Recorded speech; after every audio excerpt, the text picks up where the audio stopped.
When that alarm clock goes off, there's at least 50% of the time where you just, that soft little pillow is just caressing your head and you want to stay there.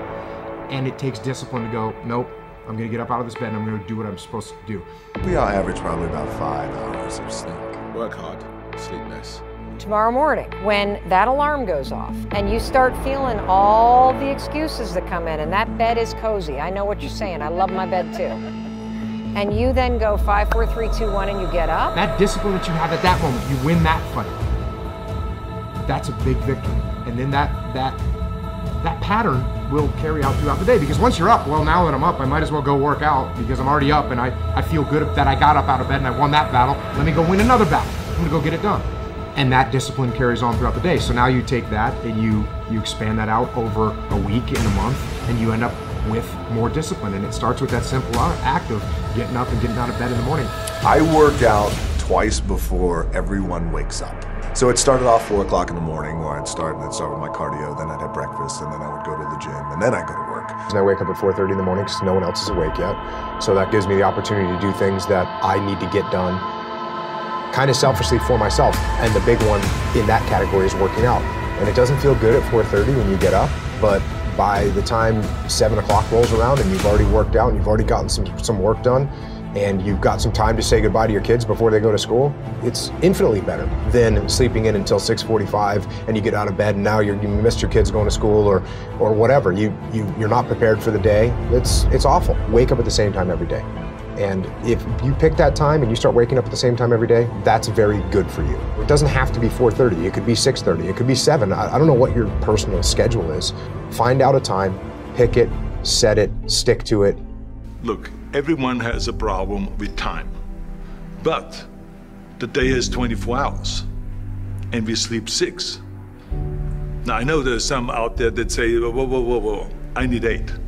Well, I say just sleep a little faster, because the bottom line is we have 6 hours of sleep, 24 hours are available, so you have 18 hours now available to your work, your family, your hobbies, and also to learn something new or to do something new, which could easily be that you want to learn a new language, to read a book every week, or you say, I'm gonna go and reshape my body.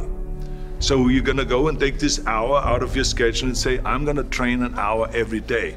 So this is, for most people, a huge challenge, but it is totally doable, I can tell them, because the kind of things that I did when I came to this country, I mean, I went to school, I was working in construction, I was working out my 5 hours a day. I was taking acting classes from 8 o'clock at night to 12 midnight. I was doing all of those things. I wanted to make sure that out of the 24 hours of the day, that I don't waste one single hour. Those hours were too precious. And so there I just want to tell people, don't give me this thing, I have a difficult time with the time and I don't have time for this and I don't have that. You have time, you make the time. Sometimes, even if you're the most highly motivated person in the world, that grind starts to beat you down a little bit. And that's when you have to stop looking at the short-term thing, because that's not getting you to get it done. And you got to look, okay, what is the long-term goal that I'm looking at? What am I really trying to get done in the long term? And you say, oh, you know what? I'm actually waking up today early so I can be ahead of the curve, so I can sell more of these widgets or whatever, so that I can buy a house. And you know what? Today matters. Today matters. This decision that I'm making right now is that first step. It's me taking one stroke, swimming in the right direction, heading towards the shore. And if I don't take this, I'm not making any progress. I'd been struggling. We still had all the same problems. We still had a lien on the house, still facing bankruptcy, still fighting like crazy. I was still unemployed. The next morning, the alarm goes off and I pretended NASA was there.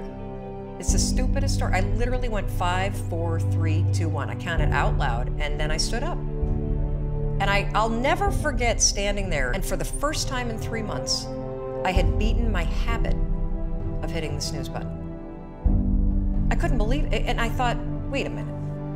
Counting backwards? That is the dumbest thing I've ever heard in my entire life. Well, the next morning I used it again and it worked. The next morning I used it again and it worked. The next morning I used it again and it worked. And then I started to notice something really interesting. There were moments all day long, just like that 5-second moment in bed, where I knew, knowledge, what I should do. And if I didn't move within 5 seconds, my brain would step in and talk me out of it. Every human being has a 5-second window. It might even be shorter for you. You have about a 5-second window in which you can move from idea to action before your brain kicks into full gear and sabotages any change in behavior. Because remember, your brain is wired to stop you from doing things that are uncomfortable or uncertain or scary. It's your job to learn how to move from those ideas that could change everything into acting on them in the smallest moment.